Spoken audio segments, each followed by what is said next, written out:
welcome back to our YouTube channel. My name is Umazi and this is Daring in North America. I want to talk about visitor's visa, what you need to prepare, what you need to know, and what are the opportunities that comes along with a visitor's visa. So when you're doing your application for visitor's visa, number one, you need to have a valid reason, right? So when you're doing your application, you definitely have a reason why you want to visit Canada. You could be visiting family, you could be visiting friends, you could be just touring Canada because there's so many things to see in Canada. You know, Canada is a very big country, so you can't even finish visiting it. I haven't even done a lot of stuff. I haven't visited so many provinces yet. So there's so much to see and so much to do in Canada. And then you could be probably coming for a very short time, maybe attending a conference for a week, 2 days, and then you go back. So when you get an approval and you have your visa and now you're planning your trip, first things, you need a return ticket.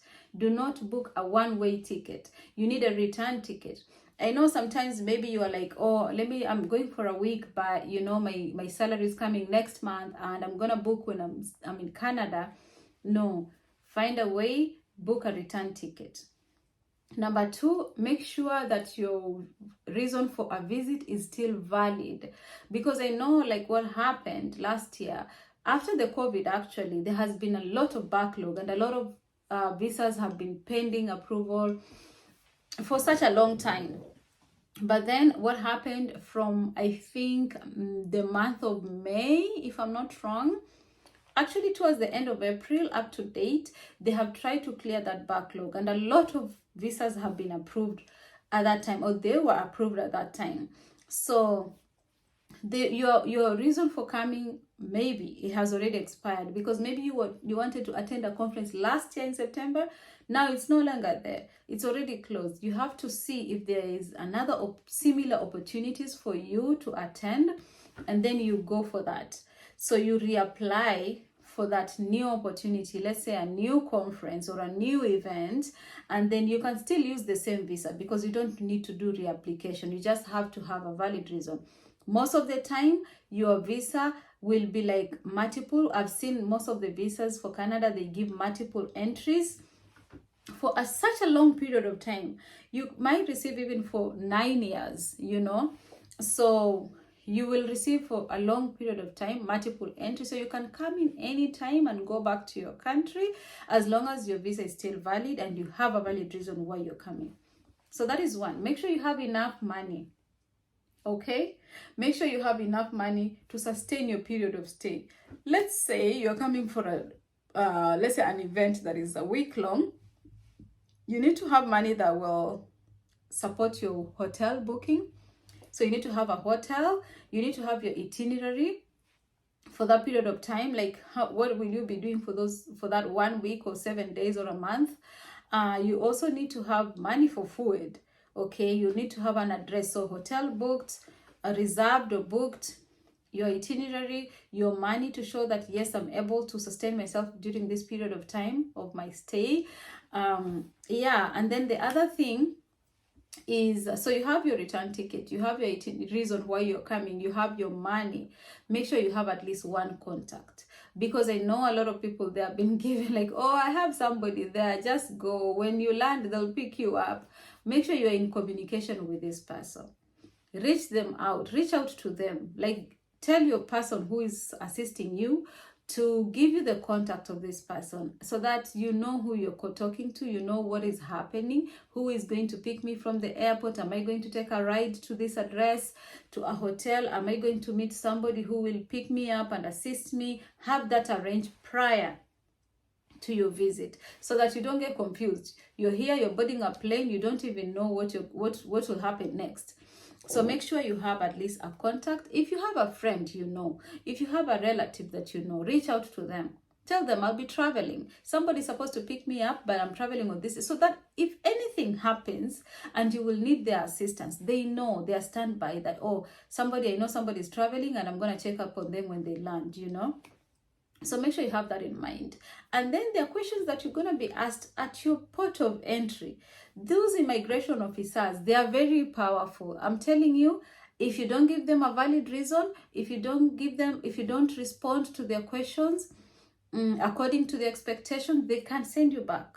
They have that power to send you back to your country. So make sure that the only thing actually you need to know is you have a valid reason why you're coming. You know where you're going to stay. You know you're staying for a certain period of time, and after that you're going back. So tell them, like, be confident, show them your reason, have everything in place, and you won't face any challenges. But if you come at the border and you don't even know where you're going, you don't even know the conference you're attending, you don't even know the address where you're going to stay, you don't even know who is, like, you might be returned, because they will see, like, you don't even know where you're going. So how are you entering Canada? Who is going to take care of you? The government is not going to take that responsibility, so they might send you back.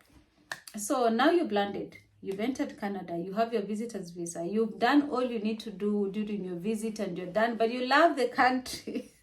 You have fallen in love with the country, and because there's so many opportunities here, there's even opportunities that have just opened up, and I'm going to do another video on that, because I don't want to make this video so long.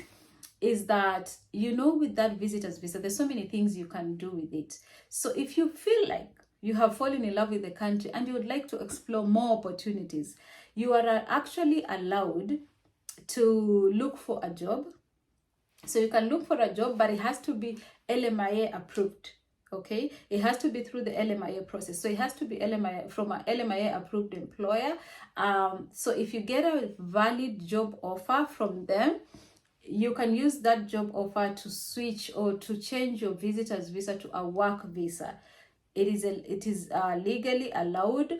The government allows that, and you are able to do that.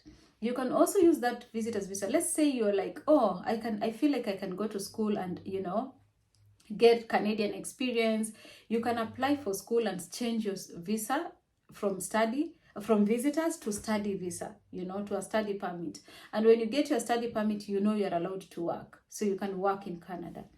So the only thing you are not allowed to do with your visitor's visa is to work. You can't work when your status is visitor.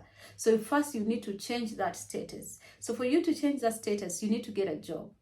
For you to get a job, it has to be LMIA approved. Don't think like, oh, as long as there are people who say, oh, as long as I land in Canada, then I'm fine. I'm gonna get a job, and you're not going to get a job in the streets. Like, they're not there waiting for you. There's so many jobs, but you have to go through the right process. So you have to apply to an employer who is LMIA approved. They offer you a job, you do an interview, they offer you a job, you get the offer letter, you take it, and you apply for a work permit. But you can't just transition like that. It's not like, oh, you're going to land and there are jobs waiting for you and pick up and move. No. So make sure you know your pathway. Make sure you know your purpose. Why are you coming to Canada? You're coming to stay for 2 days, go. You're coming to explore opportunities. It is fine. Come explore opportunities. If you find opportunity that works for you, grab it, run with it. Because it is a land of so many opportunities. We are happy to see more Kenyans every day getting approved and coming to Canada. And welcome you with 2 hands, 2 arms. So congratulations to all of those that have gotten their visas approved, because it is just the beginning of so many great things. And reach out to anybody you can reach out to, but make sure you have the right information, your pathway, why you're here, where you're coming. So you can, just in summary, if you land here on a visitor's visa, you can change it to a study visa. You can change it to a work permit if you get an LMIA approved job offer, or job offer from an LMIA approved employer. You can also do you can also seek asylum. But for you to seek asylum, your country has to be eligible. I think you have to be eligible for that. Let's say your country has political violence going on, like Ethiopian people coming from Ethiopia, South Sudan, Congo. They always get that, because like there's a lot of instability right now in Sudan, northern Sudan. I mean, there has been recently a lot of political, even South Sudan, even Ethiopia, so there's so many countries that right now, Russia, Ukraine, people coming from those countries, they can easily come. Let's say they've gotten a visitor's visa, they've already landed in Canada, but there's so much threat in their country and they cannot go back. They are allowed to seek asylum in Canada because Canada is a safe country and it's very it embraces immigrants because it's growing through immigrants. It's using immigrants to grow and to grow the economy, which is, it's okay. It's giving opportunities and making a home for so many people. So don't be scared to take the opportunity, to take the chance, but make sure you don't want to land here and you're stranded and you're confused and you go back, because we don't want you to go back. We want you to explore the opportunities here. So make sure that you have a plan in place. Don't be lied to that, there's somebody who will give you a lawyer and give you a job or look for a job for you. No, there's nothing like that. That is not a pathway. Make sure you understand. So the only pathways I've mentioned already, and that's it. I don't want to make it a long conversation. That's all I wanted to highlight. For more information, subscribe on our YouTube channel. Reach us to us on our website, email. I'm going to leave all those in our description box on the screen. You're going to see them: website, YouTube channel. You can get us on Facebook, Instagram at Daring in North America. Everywhere is just Daring in North America. So reach out to us if you need any further guidance, and book a consultation with us. So subscribe on our YouTube channel for more of this content, for more information, and until next time, bye.